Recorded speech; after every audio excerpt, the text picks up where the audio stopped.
그동안 감당할 수 있도록 기도해 주시기 바랍니다.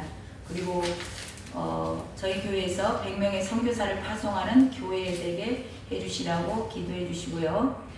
선교사님들의 비자 문제나 그들의 삶 가운데 주님 함께하여 주시라고 선교사님들 위해서 특별히 우리 그 파송 선교사님들 이름 나와 있잖아요. 그거 보시고 꼭 기도하실 때 이름 한 번씩 불러주시기 바랍니다.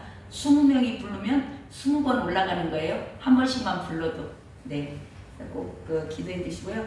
우리 최근목 전도사님이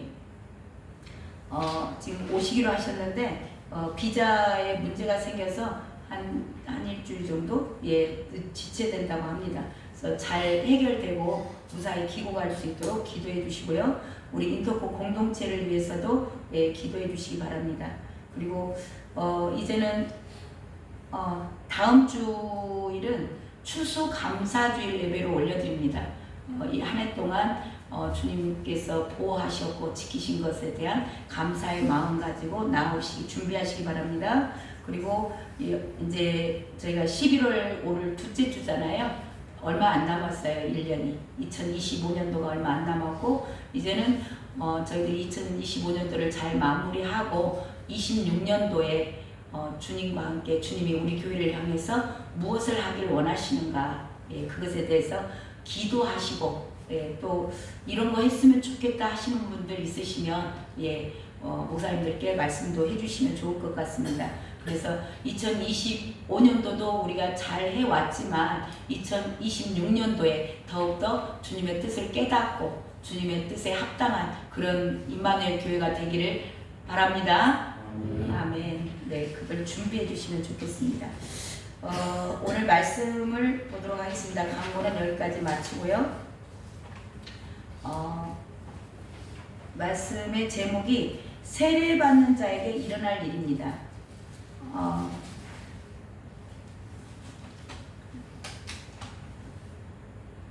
지난주 오후 예배를 제가 인도했던 것 같아요. 오후 예배 인도할 때 편자에 대한 이야기를 나눴습니다. 편자가 뭐냐면 말발굽을 보호해야 되는 그런 어떻게 보면 기구죠. 말 신발입니다.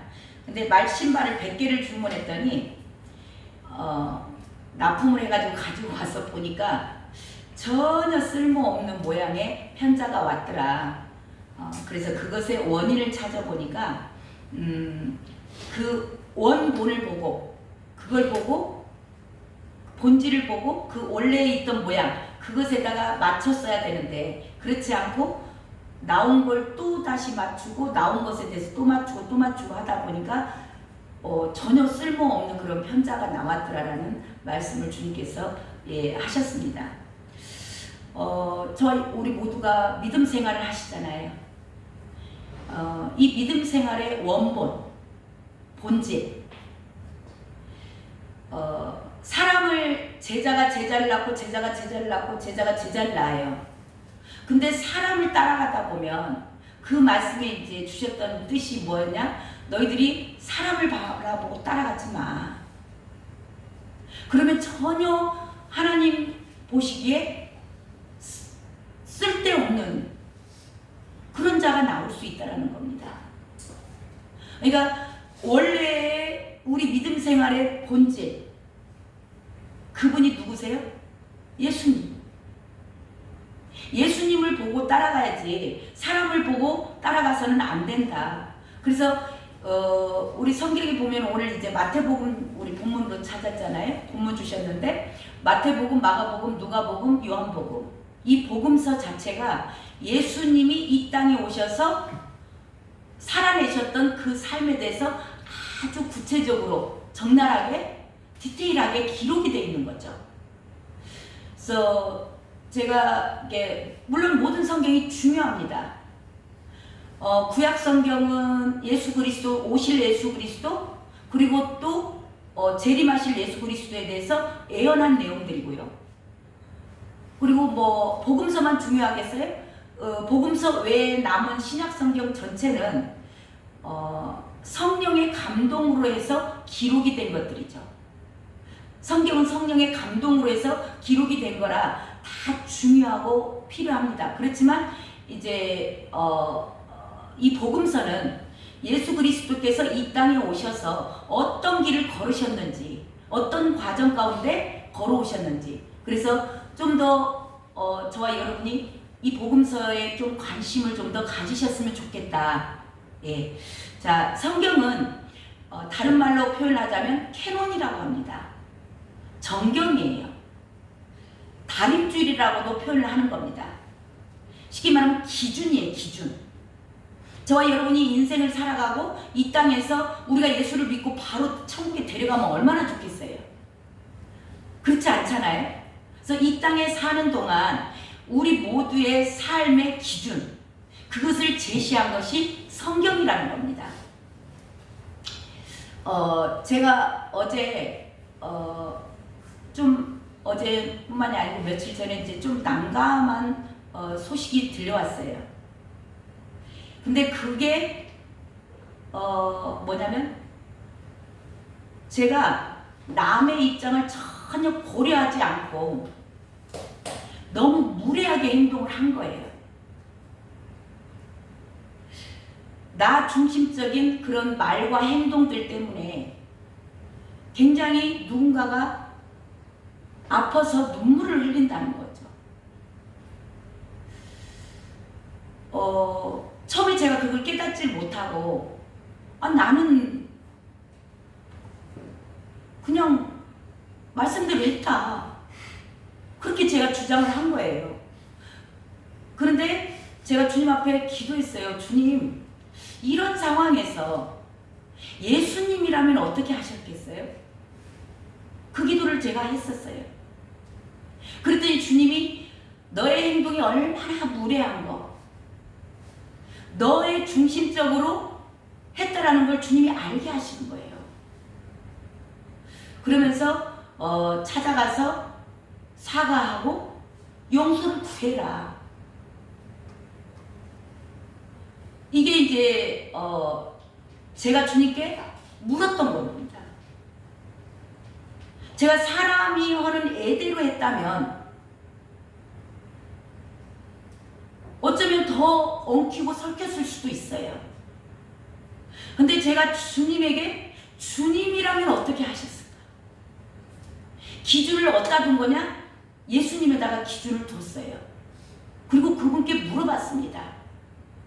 그랬을 때 다소나마 위로가 주님께서 하셨고 그 상황 가운데 주님께서 함께 하셔서 물론 다는 아니겠죠. 그렇지만 서로의 마음을 알 수 있는 시간이 되었습니다. 온전하게 이제 시간이 흐르면서 회복될 줄로 믿습니다. 네, 오늘 본문을 보시면 자 1절을 한번 봐보세요. 1절 한번 다시 읽어볼까요? 1절 그때 시작. 그때 예수께서 성령에게 이끌려 마귀에게 시험을 받으러 광야로 가사 그렇게 나오죠. 자, 그때가 언제냐면 그 후에 3장의 그 13절부터 보면은 예수님께서 세례 요한에게 세례를 받아요. 하나님이세요. 세례는 뭐냐면 죄사함을 받는 거죠. 옛사람이 죽고 새 사람이 되는 거, 이걸 이제 침례라고도 해요. 그래서 침례할 때 사람이 물속으로 쏙 들어가잖아요. 들어갈 때 옛사람이 죽는 거예요. 그리고 물에서 다시 올라올 때 새 생명으로 올라오는 겁니다. 그 세례를 주님이 받으신 거예요. 근데 예수님은 우리 모두가 아시다시피 하나님과 동등된 분이세요. 하나님이세요. 죄사함 받을 이유가 있어요, 없어요? 전혀 없는 겁니다. 그럼에도 불구하고 예수님이 이 세례를 받아요. 세례 예식을 하는 거예요. 왜 그랬을까? 물론 다른 이유 굉장히 많이 있죠. 하지만 제가 오늘 우리 주님께서 주시는 이 말씀에 합당해서 생각을 해본다면 저와 우리 모두에게 믿음 생활, 우리가 신앙생활을 하잖아요. 세례를 받았잖아요.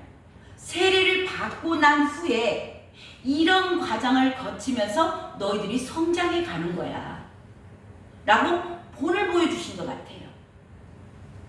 그래서 그것에 이제 오늘 말씀을 주님께서 왜 내가 말씀의 제목이 그랬죠? 오늘 말씀의 제목이 세례 받은 자에게 일어나는 일. 세례 받은 후에 우리의 삶 가운데서 어떤 일이 일어나는가. 오늘 본문이 그 내용을 말씀하고 계시는 거죠. 자, 그 다음 단계가 1절에 우리가 아까 읽었잖아요. 그때 세례 받은 후에예요. 예수님께서 세례를 받으셨는데 세례를 받으신 후에 예수께서 누구에게 이끌리셨다 그러냐면 성령에게 이끌리셨다 그래요. 성령님께서 인도에 가신대요. 어디로요? 시험 받을 장소로. 그러니까 세례를 받고 나면 무슨 일이 우리에게 일어나는가? 시험이 일어난다는 거죠. 근데 시험 받는 자가 있죠. 시험 받는 자가 누구예요? 시험하는 자. 시험하는 자가 마귀래, 마귀. 성령님께서 저와 여러분을 이제 우리의 삶에 이게 이제 적용이 돼야 되는 거죠.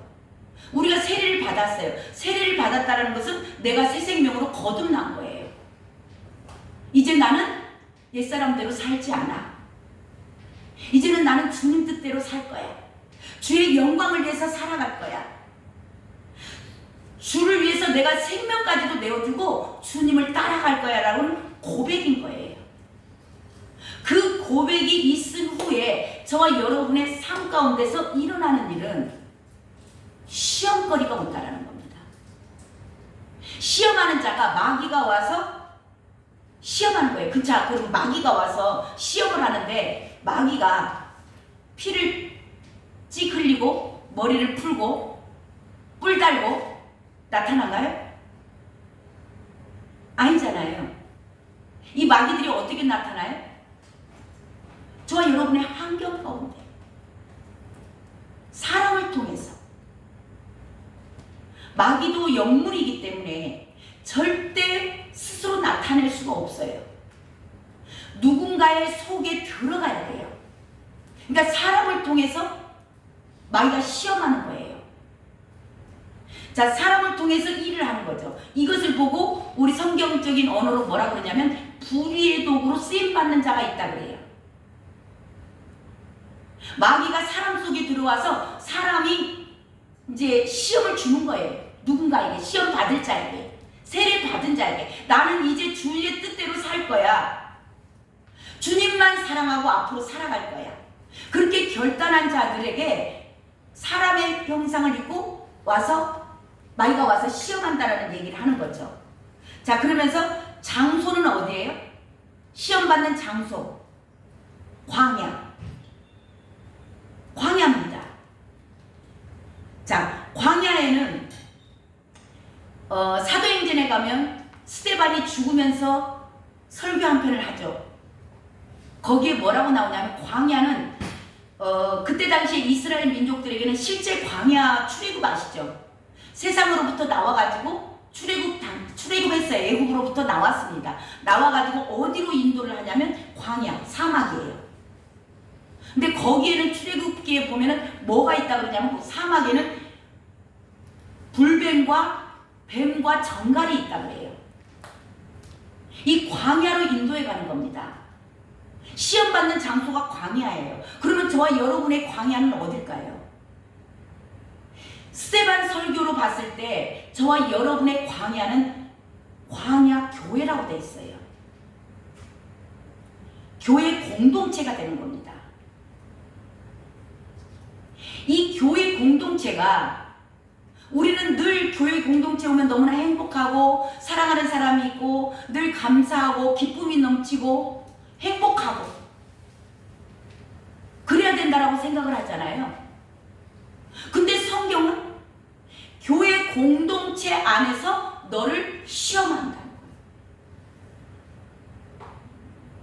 광야 교회에서 그러니까 이 교회 공동체를 우리가 착각하고 오해하고 있었던 거예요.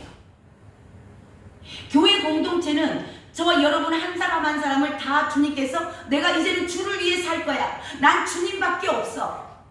오직 예수.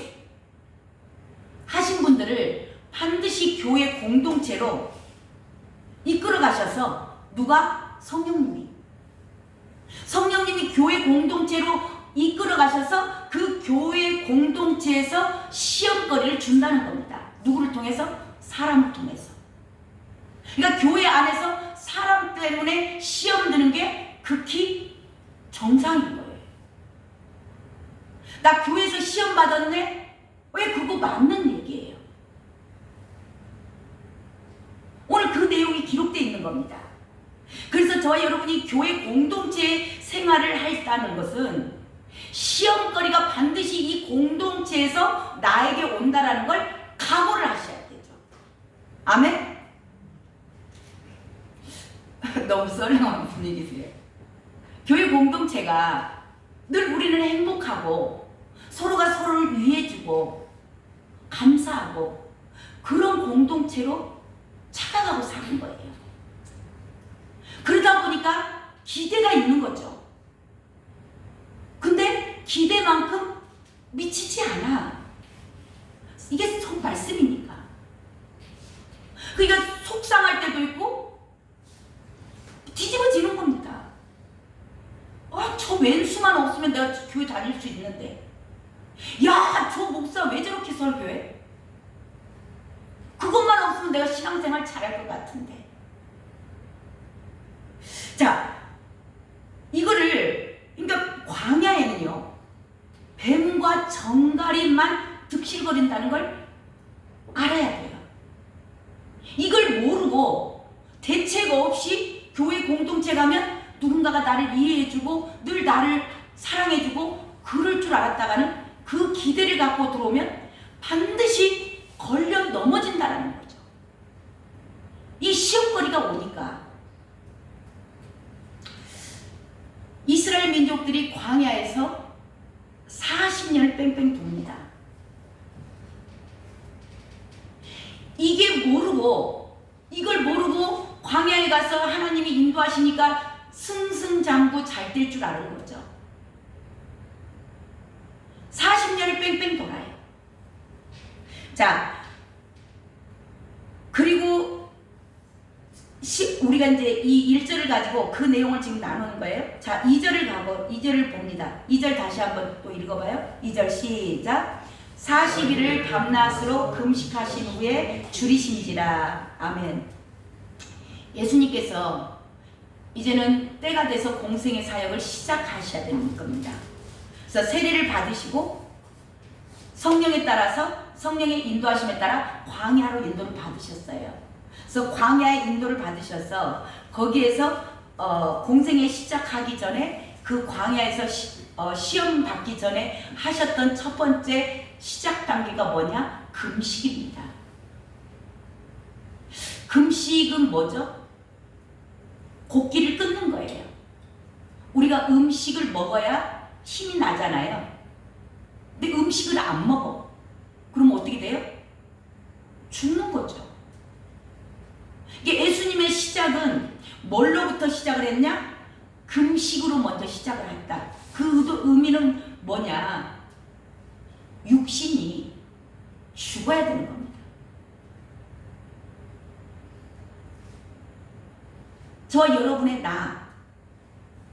내가 육신대로 생각하고 내가 그동안 알았던 그 모든 상식들, 내 생각, 내 주장, 내 기준.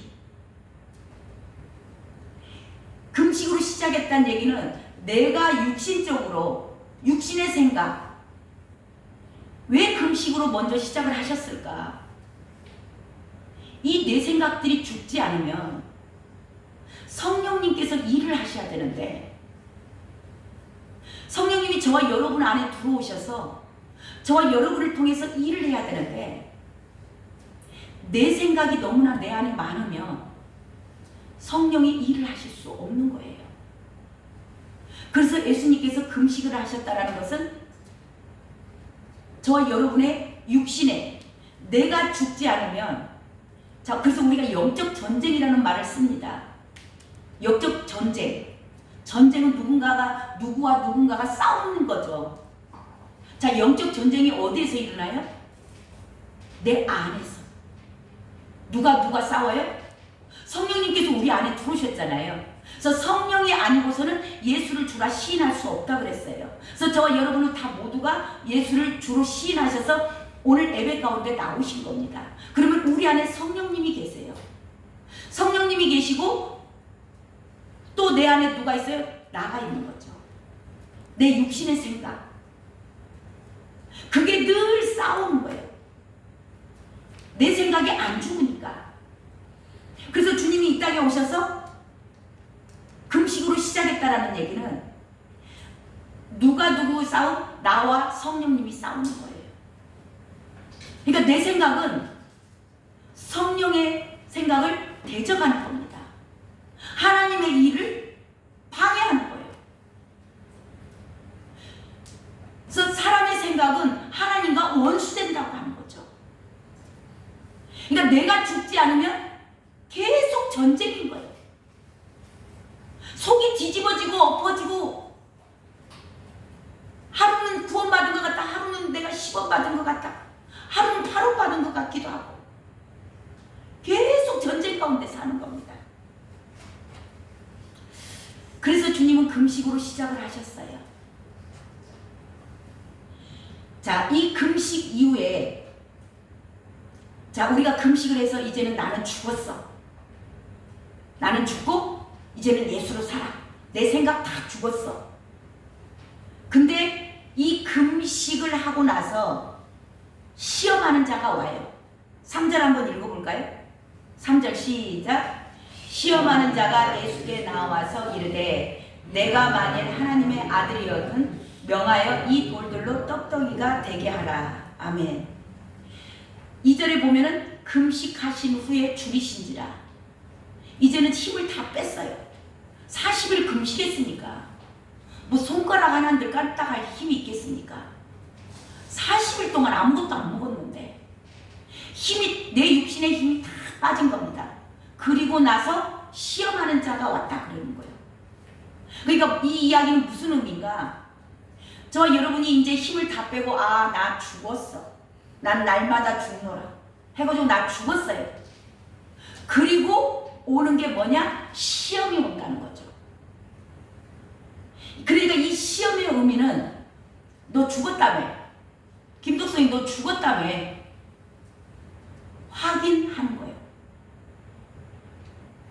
그러니까 그래서 이 시험에서 이기는, 성경에는 이기는 자는이에요. 이겨야 되는 거예요. 시험하는 자가 마귀가 사람 속에 들어가서 옆에 사람이 나를 찔렀을 때 죽은 자는 말이 없는 거예요.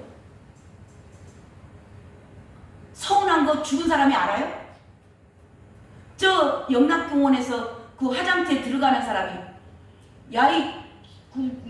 너무 시키더라. 내가 너를 어떻게 키웠는데 너 나한테 이렇게 소홀하게 나를 화장시킬 수 없고 너 왜 울도 않냐 막 그러면서 벌떡 일어난가요? 죽은 시체가? 이 시험이 뭐냐면 네 죽었다며. 그런 자에게 시험이 오는 거. 확인하는 겁니다. 쉽게 표현하자면 이게 시험이 세 가지가 나오거든요.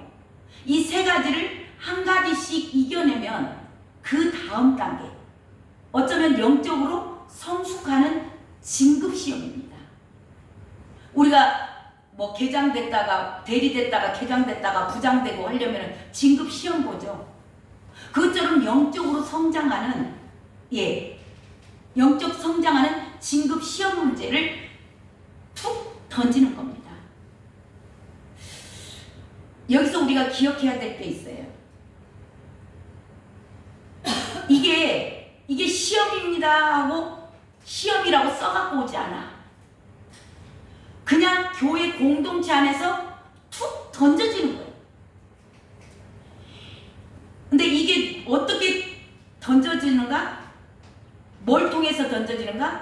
우리의 일상 삶 가운데서, 그리고 사람을 통해서. 그래서 이것을 인생 채찍과 사람 막대기로, 사람이 나를 때려요. 사람이 내 인격을 밟아요. 나를 무시해요. 무례하게 구는 거예요. 이런 것들이 주님께서 툭 던져주는 시험거리가 온 거예요. 자, 그래서 이게 이 시험 과목이 뭐냐면, 시험 과목이 세 가지로 나와요. 세 가지인데, 요한일서에 가면, 요한일서 2장 16절에 가면 세상에 있는 모든 것, 세상에 있는 모든 것, 하나님으로부터 오지 않은 것으로부터 저와 여러분 세 가지 시험거리가 와요. 시험 과목의 제목을 먼저 말씀드린다면, 육신의 종용, 안목의 종용, 이생의 자랑입니다. 이 세 가지 안에 세상의 모든 것이 들어가 있다고 했어요. 이것은 하나님께로부터 온 것이 아니다. 그러니까 하나님은 저와 여러분을 사랑하세요. 근데 왜 하나님 나에게 시험거리를 줘가지고 내가 넘어지고 아프게 만드세요? 하나님이 저와 여러분이 미워서 그럴까요? 아니에요. 이 세상은 더러웠기 때문에 너가 이 세상에 있는 것들을 다 버려야 돼. 내가 거룩하니 너희도 거룩할지어다. 나는 너희들을 거룩하게 만들어서 천국에서 영원히 너와 함께 살고 싶으신 거예요. 그래서 반드시 주님께서 광야로 저와 여러분을 이끌어 가십니다. 그리고 이 세 가지 시험 문제를 던져주세요. 단계 올라갑니다. 이것은 그렇다면 세상, 나는 그러면 세상 속에서 살지 않아야 되겠다. 이걸 또 오해하신 분들이 있어요. 오해해가지고 나 혼자 있으면 되겠네. 그리고 산으로 가시는 분들도 있죠. 기도원 같은 데 가서 조용한 가서 나는 세상 사람들하고 분리해서 살아야 되겠다. 이거는 오해예요. 성경을 잘못 이해하신 겁니다. 절대 세상과 분리되라고 하지 않았어요. 너희는 가라. 어디로 가라? 세상으로 가야 되는 거예요. 세상 속에서 저와 여러분이 사셔야 돼요. 근데 이 이야기는 무슨 뜻이냐면, 너희들이 세상 속에서 살 때 세상과 분리되라고 하지 않으시고, 그래서 혼자 예배드리시는 건 절대 성경적이지 않아요. 공동체 안에서 부딪히면서 시험거리가 왔을 때 내가 그것을 어떻게 이겨낼 것인가 말씀에서 찾아놔야 되는 거죠. 시험거리가 늘 저와 여러분에게 던져주시는 거예요. 이걸 승리하시고 이겨내셔야 되는 겁니다.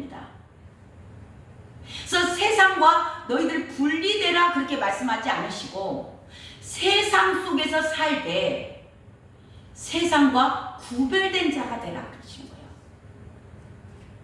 세상 속에서 사시되 구별된 자의 삶을 사시길 주님의 이름으로 축복합니다. 그 얘기 하시는 거예요.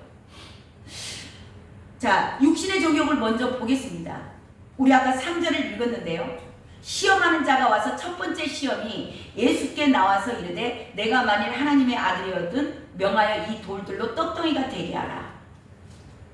예수님이 40일간 금식해서 너무 배고프세요. 근데 너 배고프지? 너 능력 있잖아. 네 하나님의 아들이잖아. 이 돌들로 떡덩이 만들어 보. 이 이야기 무슨 얘기냐면, 저와 여러분 세례받고 내가 이제는 주님의 뜻대로 살아야 되겠다, 새 생명으로 살아야 되겠다 하면 제일 먼저 부딪히는 시험거리입니다. 의식주예요. 먹고 살아야지. 야, 교회 가도 돈 있어야 돼. 헌금 안 해봐. 벌레 쳐다보듯이 쳐다본다고. 일단 너가 먹고 살아야 돼. 의식주 문제를 가지고 반드시 사단은 저와 여러분 사람을 통해서 옆에 왜 신랑이 아내가 자녀들이 사람을 통해서 말하는 거예요. 여보, 우리가 그래도 먹고 살고 교회도 가서 예배를 드리지. 아이 사람아, 돈도 없이 우리가 교회만 다니면 쓴단가. 그렇게 얘기하는 거예요.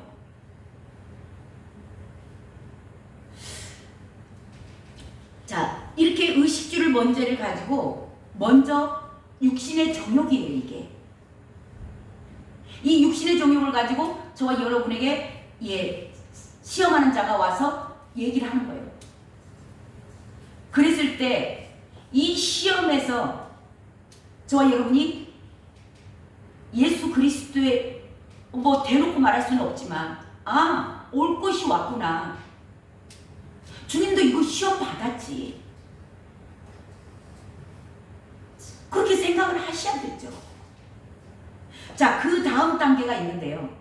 그 다음 단계, 이게 만약에 통과가 안 되잖아요.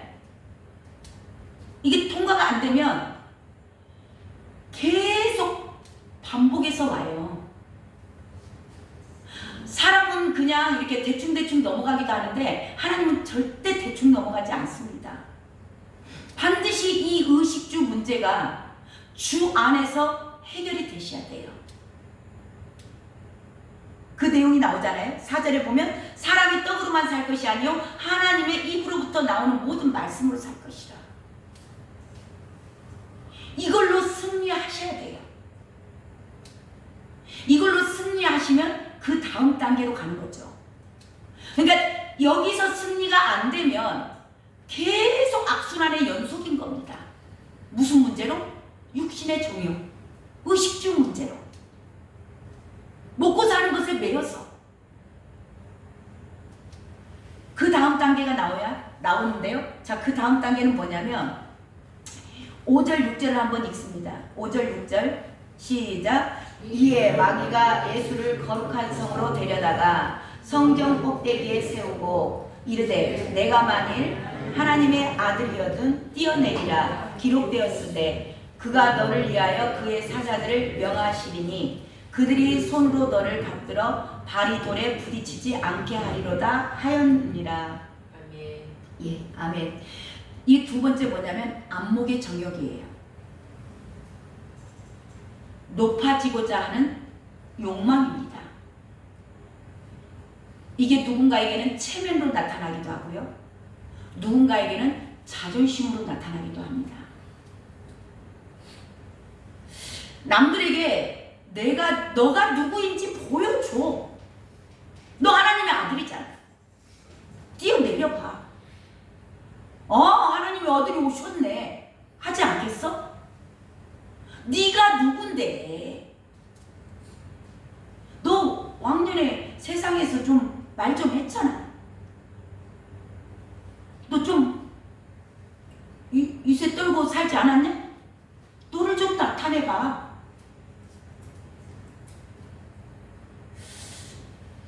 그러면서 자존심을 확 건드려 놓기도 하고 너의 영광을 위해서 살라는 거죠. 그 다음에 세 번째 시험을 봅니다. 세 번째 시험이 이생의 자랑이에요. 8절 9절 봅니다. 8절 9절 시작. 마귀가 또 그를 데리고 지극히 높은 산으로 가서 천하 만국과 그 영광을 보여 이르되 만일 내게 엎드려 경배하면 이 모든 것을 내게 주리라. 아멘. 그 다음 단계입니다. 이 안목의 정욕, 자존심 내려놓고 이제는 체면이 중요한 게 아니고 내가 주를 위해서 살리라. 그렇게 또 다시 결단하고 다시 나아갔을 때 그 마지막 시험이 이생의 자랑, 교만입니다. 자기를 나타내는 거죠. 내가 여기까지 온 거 주님께 축복받을 만한 일을 했어. 내가 전도도 열심히 했고 말씀을 몇 독을 읽었고 주를 위해서 죽도록 충성했고 내가 헌금도 많이 했고 내가 축복받을 만한 자야. 이 땅에서 최고의 유토피아. 너는 이 땅에서 충분히 행복할 자격이 있는 자야. 이 땅, 보이는 거. 저와 여러분이 이 땅에서 만족이 있었다면요, 현대그룹의 딸이 자살했을까요? 우리의 로망인 그 연예인들이 왜 자살할까요? 그 돈 많은 부잣집 딸이 돈으로 살 수 있었다면, 인기로 살 수 있었다면 그들이 왜 자살했겠어요? 계속 이 시험하는 자는 사람을 통해서 말하고 있는 거예요. 더 높이, 더 많이 쌓아, 조금만 더 하면 돼, 조금만 더, 다오다오. 만족이 없어요. 계속 더 높이 바벨탑을 쌓라는 겁니다. 더 명예를 지켜야지. 야, 그 정도 갖고 되겠니? 야, 너 같은 사람이 어떻게 30몇 평에 살아? 최소한 5, 60평은 살아야지.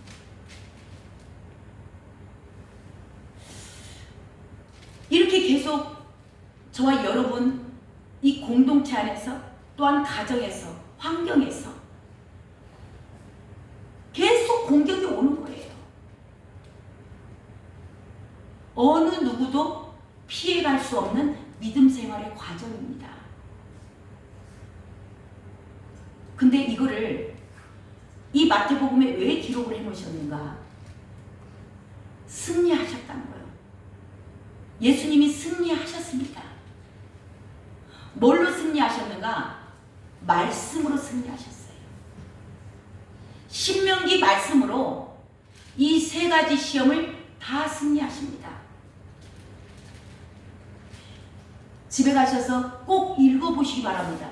신명기 말씀이에요. 그 이야기 다 풀면 오늘 이제 해집니다. 예수님께서 모든 시험 과목을, 세 가지 과목을 다 통과하셨어요. 그래서 성경의 마지막 요한계시록에 가면 말씀을 읽고 듣고 행하는 자는 복이 있다고 해요. 뭘로 승리하셨다고요? 말씀으로. 자, 이 말씀이 이걸 지금 저와 여러분에게 가르쳐 주시는 거예요. 본으로 보여주시는 거예요.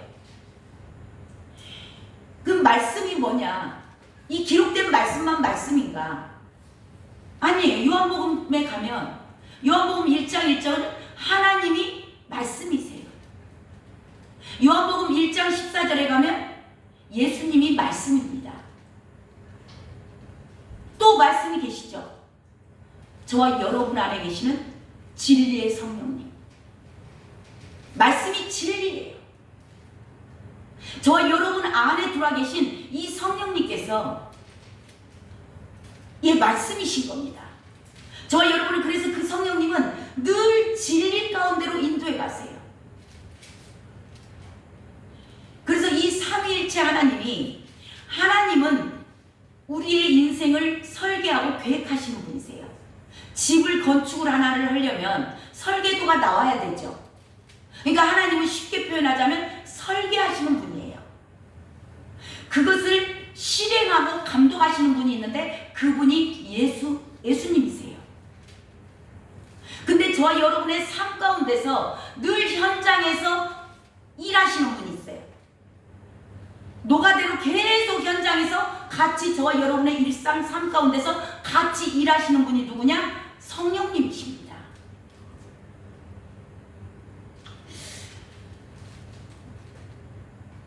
이렇게 주님은 말씀으로 저와 여러분, 그래서 성령님께서 저와 여러분이 이 시험을 이길 수 있도록 성령님께 물어보세요. 주님이라면 어떻게 하셨겠습니까? 이 난감한 상황에, 이 어려운 환경 가운데 주님이라면 어떻게 하셨어요? 그걸 물어보실 때 이 진리의 성령님께서 저 여러분 안에 계시기 때문에 그대로 가르쳐 주세요. 그리고 이미 승리하신 주님 그 말씀을 주심으로 말미암아 그 말씀으로 저와 여러분이 승리케 될 줄로 믿습니다. 아멘. 그리고 예수님이 비로소 우리 지금 이거는 개역 개정이잖아요. 개역 한글에 가면 비로소 전파하여 가라사대 나옵니다. 이 세 가지 시험을 다 통과한 후에 그때서야 비로소 주님께서 마가복음에 가면 그 말씀이 나오죠. 때가 찼고 하나님의 나라가 가까이 왔으니 회개하고 복음을 믿어라. 성령님께서 예수님을 인도하고 운행해 가시는 거예요. 그때서부터 시험을 통과한 후에. 그러니까 제자들이 세워지죠. 그리고 제자들이 세워집니다. 그리고 나서 이적과 표적이 계속 나타나죠. 그리고 복음이 전파되고 마지막 십자가에서 죽으시는 능력도 성령님께서 주신 겁니다. 오늘 말씀을 정리하도록 합니다. 오늘 말씀의 제목이 세례를 받은 자에게 일어나는 일입니다. 반드시 세례를 받고 내가 주의 뜻대로 살리라. 새 생명으로 내가 거듭나서 이제는 주님 기뻐하시는 일만 하고 살리라. 그렇게 결단하면 반드시 저와 여러분에게 시험 문제가 온다는 걸 기억하시기 바랍니다. 이것을 시험 문제가 오니까 너 두려워 떨어라 그 얘기 하시는 거 아닙니다. 내가 이미 승리했어. 우리 안에 계시는 성령님께서 이미 예수 그리스도를 승리케 하셨습니다. 그분이 저와 여러분 안에 계세요. 그러므로 너는 성령의 인도하심을 받는 겁니다. 성령을 따라 행하는 거예요. 그랬을 때 저와 여러분은 반드시 말씀을 읽고 그러기 위해서 말씀을 읽는 거예요. 말씀을 읽고 듣고. 자, 말씀을 그래서 우리가 새벽 우리 그 줌으로 새벽 예배 진행하면서 통도 갔다 그러죠. 말씀을 내 입으로 하는 거, 그 말씀을 읽으실 때, 자, 읽고 눈으로만 읽지 마세요. 눈으로만 읽지 말고 읽고 듣고잖아요. 자, 소리를 내서 읽을 때 누가 제일 먼저 들어요? 내 귀에 들려요. 그래서 통독이 굉장히 능력 있는 겁니다. 그래서 말씀을 소리내서 읽는 게 얼마나 중요한지 몰라요. 읽고, 말씀을 읽고, 듣고, 듣는, 오늘도 지금 말씀 듣고 계시잖아요. 예배 소중한 겁니다.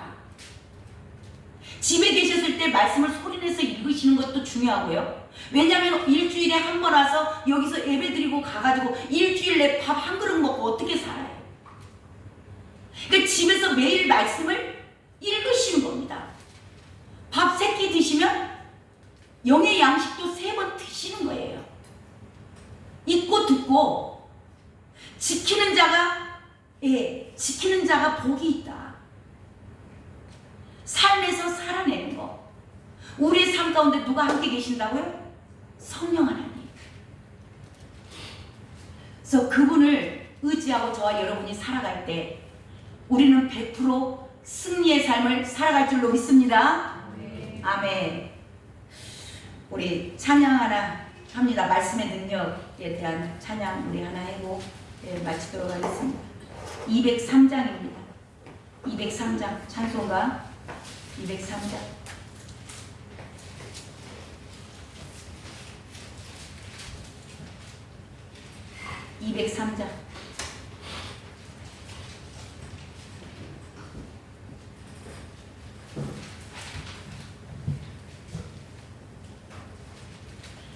말씀이 저와 여러분에게 생명을 주십니다.